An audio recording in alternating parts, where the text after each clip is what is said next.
자, 이제 우리 그 동력 전달 장치에서 계속 이어나가는 부분, 이제 어느 부분을 학습을 해야 될지 이 개통도를 보면서 한 번 더 익혀보자는 거죠.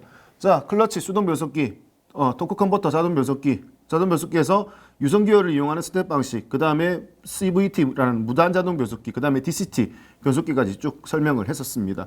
자, 그 다음에 나와야 될 거는 뭐다? FR 기준으로 얘기할 겁니다. FR 기준으로 얘기해서 앞쪽에 엔진이 있고 뒷바퀴가 구동하는 방식에서 동력을 뒤쪽으로 전달하기 위한 장치, 우리 뭐라고 한다? 추진축이라고 얘기했던 부분 기억나시죠? 이 추진축을 포함해서 이 전체 덩어리를 뭐라고 하느냐? 드라이브 라인이라고도 표현하기도 합니다. 드라이브 라인. 정확하게 얘기하면 추진축이라고 하면 이 가운데 있는 이 축 부분을 우리 추진축이라고 이야기를 하고요. 이 추진축은요, 이렇게 축의 길이 변화를 주기 위한 장치와 그 다음에 각도의 변화를 주기 위한 장치로 구성이 된다. 이렇게 이해를 해두시면 되겠습니다. 왜? 자동차가 주행할 때 어떻게 앞차축과 뒷차축이 있으면 주행을 하다가 노면에 충격을 받을 거예요. 자, 자동차가 주행하다가 노면에 충격을 받게 되면은 앞차축과 뒷차축이 이렇게 순간적으로 이렇게 들리고 놓고 할 때 축과 축 사이에 거리가 있으면 이 거리가 어떻게 들리고 놓고 하면서 이 대각선, 직선으로 있다가 대각선으로 변하고 직선으로 있다가 대각선으로 변하면서 길이 변화가 일어나주면 굉장히 부드럽게 상하 운동이 가능할 거예요. 만약에 길이 변화가 안 일어난다면은 회전 반경으로 계속 이렇게 선회가 된다는 얘기죠. 그럼 현가장치가 위아래로만 움직이는 게 아니라 뭐다? 이렇게 선회할 필요성도 있다는 개념인 겁니다. 그런 부분을 보완해주기 위해서 충격받아서 뒷차축이 들릴 때 여기서 어떻게 한다? 길이를 약간 늘어나거나 줄어들게 해주면 좋겠다라는 개념인 거예요. 그래서 이 부분에도 뭘 쓰게 된다? 우리 제일 많이 썼던 거 스플라인입니다. 제일 만만했던 거 스플라인. 스플라인은 클러치 디스크 정중앙에 있었고요. 그 다음에 어떻게 기어를 변속해가지고 물려가서 들어가는 이 부분에도 어떻게 스플라인이 존재를 했다라는 겁니다. 마찬가지 여기서 스플라인 넣는 겁니다. 스플라인이 뭐 하는 건데 축의 방향으로 길이 변화도 되면서 어떻게 동력을 전달할 수 있는 거잖아요. 그래서 이런 스플라인 부를 이용을 해서 축의 길이 변화도 가능하면서 동력을 전달할 수 있게끔 만들어 놓은 장치를 드라이브 라인 중에서 뭐라고 하느냐? 슬립, 미끄러지는 거. 미끄러질 수 있게끔 하는 이음이다 라고 해서 슬립 이음이라고 표현을 하는 겁니다. 그거예요.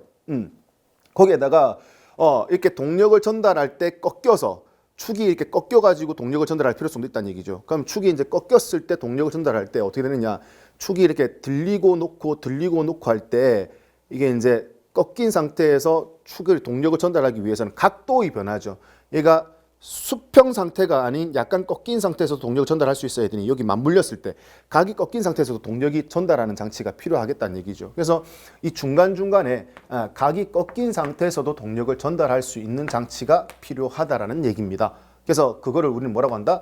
자재 이음이라고 표현을 하는 겁니다. 그래서 슬립이음을 둬가지고 축의 길이 변화 가능하게 하고요. 동력 전달하면서. 그리고 자재 이음을 둬서 어떻게 한다? 각의 변화도 줄 수 있다. 라고 이해를 해두시면 되겠어요. 그래서 드라이브 라인에는 크게 슬립이음과 자재이음 그리고 가운데 뭐가 있다? 추진축이라는 녀석이 있다. 이렇게 이해를 해두시면 되겠어요. 자, 그리고 이제 여기 가운데 추진축은 축을 만약에 가운데 빼곡하게 메워가지고 금속으로 빼곡하게 메워서 원기둥으로 만들게 되면 무게가 엄청나게 무거울 거예요. 그래서 이 무게가 무거워지는 부분도 줄이고 활용도를 높이기 위해서 어떻게 가운데를 비게끔 만들어 놓은 거예요. 그래서 중공관으로 만들어 놓습니다. 가운데가 빈 관이에요.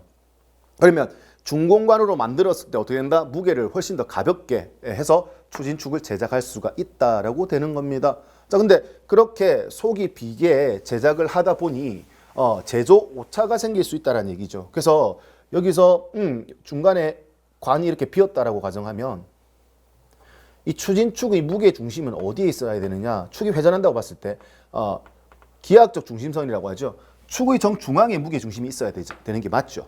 축을 제대로 만들었다라고 하면. 근데 이제 실제 이제 제조 오차 때문에 얘를 만들었을 때 어떻게 기하학적 중심과 비켜나가지고 중심 무게선이 틀어지는 경우가 생길 수 있다는 겁니다.